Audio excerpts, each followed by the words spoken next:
Okay, so we finally are getting around to finishing Otis. Thought we would share some updates with you.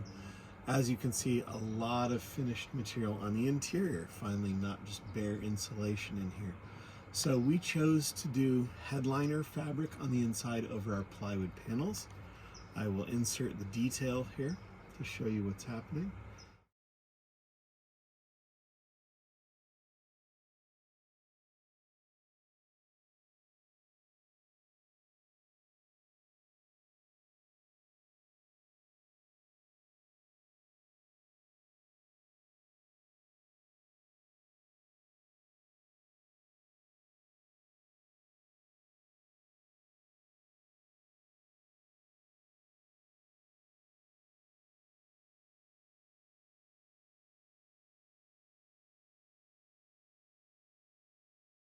I don't know if we would do that again or not, but we did that on this trailer, and so we will just kind of see how it goes. We installed the panels with some push fasteners that worked pretty well. We decided to put some aluminum track here with these clips that come in and out. It's actually meant for tie downs and pickups and things like that, but it works really well in here. So in case we want to put nets up here and suspend clothes or food or really anything, it just gives us a lot of flexibility. So I'll talk about the heater in a little bit, but you can see here's the remote for the heater. And so this allows me to just kind of pop that right in there above where I'm sleeping. So at any point I can just turn the heater on and off. And again, I'll get to that, but you can see the track along the top that we added for the lighting.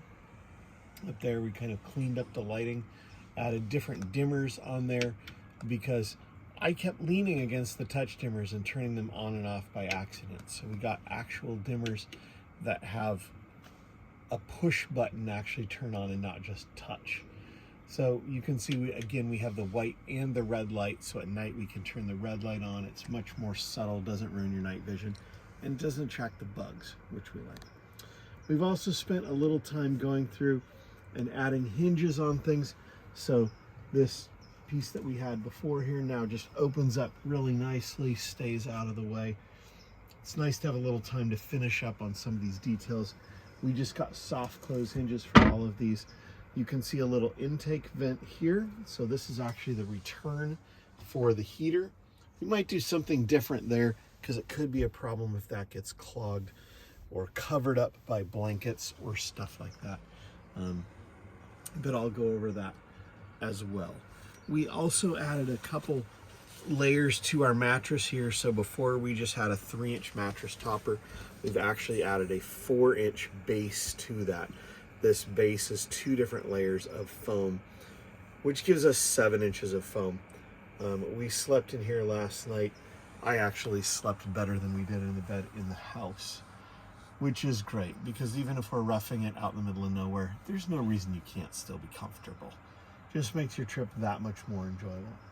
So you can see looking around in here, just looks a lot more finished. No more funky insulation panels anywhere. We've chosen to cover these panels back here that we will use for bunks or whatever with kind of a gray speaker carpet. This may or may not be bunks for the time being. We're going to use this for food storage.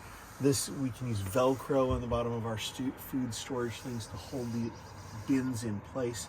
You can see we've added some pull holes here so that this will pop right out, easy to get to different storage for different things. We've also added hinges here for this panel and hinges here for this panel. So just keeps everything nice and tidy. Down in here, you'll see our diesel heater. We explored different heater options, and heaters are expensive. There's no 2 ways about it. So we decided to give one of these Chinese diesel heaters a try. It seems to be very popular, especially in the Sprinter van community.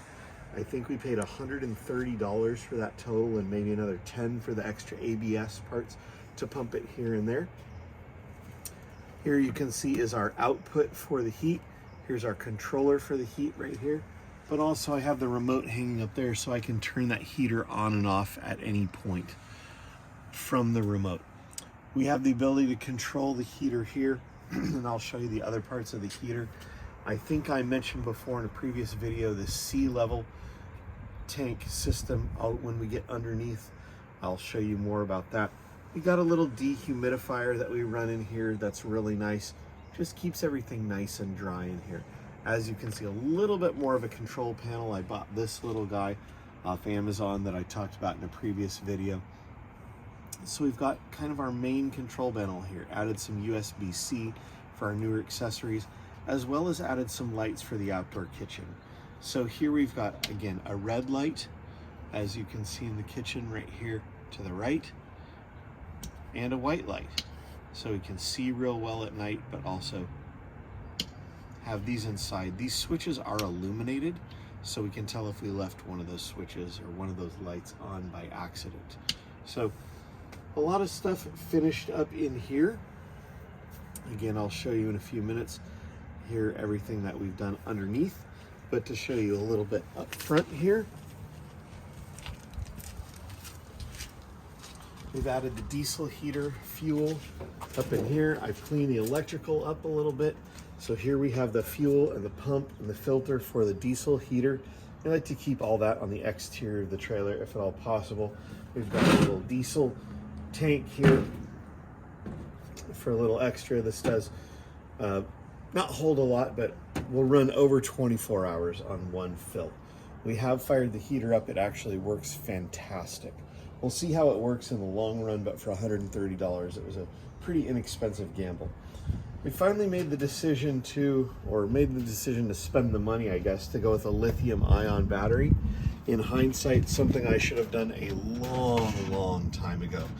The lithium-ion holds its voltage so much better that we went from 200 amp hours of lead acid flooded batteries to a 100 amp hour lithium-ion battery and have had zero problems with it.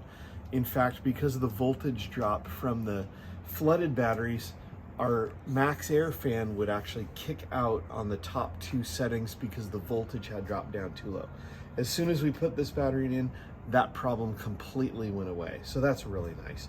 As you can see, I got some heavy duty fuses for the electrical system, kind of cleaned all of that up. So not really going to affect the performance of anything at all, but it just makes it nice and cleaner. Now that we've got a few more things up in here, like a $350 battery and our water heater and everything, I did add locks to the outside here, so we can keep prying hands off of our stuff. So now, as you can see, I'm underneath the trailer. Here are the connections for the diesel heater, the exhaust pipe, the intake pipe over there, the fuel pipe that I'll get to in a second. You can see this massive muffler here.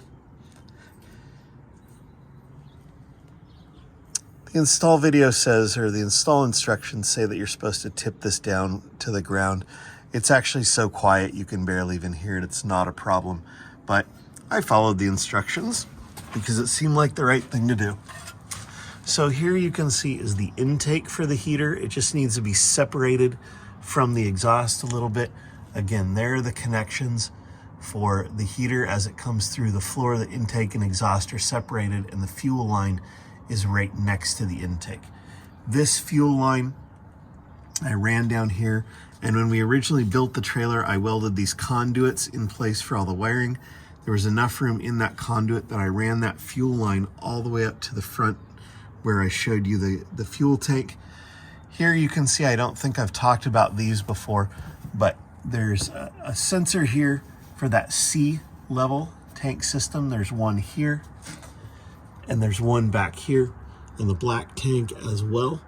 Those have worked fantastically. So instead of a 2% or 25%, 50%, 75%, they tell you very accurately what the percentage of all the tanks are.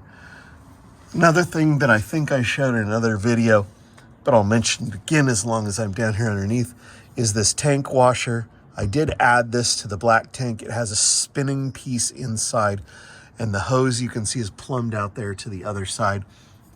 but this actually rinses from the highest point of the black tank down to the lowest point. So after you dump the black tank, you put water through this for a couple minutes, run some water through there, and really cleans the black tank out well so you don't have any residual garbage in there. So that's kind of the underside of the trailer as it sits right now, and I'll move back up to the top. And here's the controls back up inside the trailer again. So this sea level tank monitor again is really nice. We can see the exact level of any of the tanks. When you're dumping the black tank, you can press this twice. You'll see the dot show up there, so that will stay on as you're dumping it, so you can see when it's completely done. Here's the controls for the heater. As you can see, kind of a strange display, a lot of extra LEDs, but you can go through here and set temperature and check your running voltage and any error codes and all kinds of different things. The heater's kind of nice. You can turn it on and off at different set times. So if you're gonna, get very cold in the middle of the night, you can set it to just come on during the middle of the night. Or if you're gonna go out hiking or something and know it's gonna be cold when you get back, you can set it to turn on to be nice and toasty when you come back. And here's our push button controllers that we've got for our lights now. So this is our command center for everything. Just kept it kind of nice and neat right there. Okay.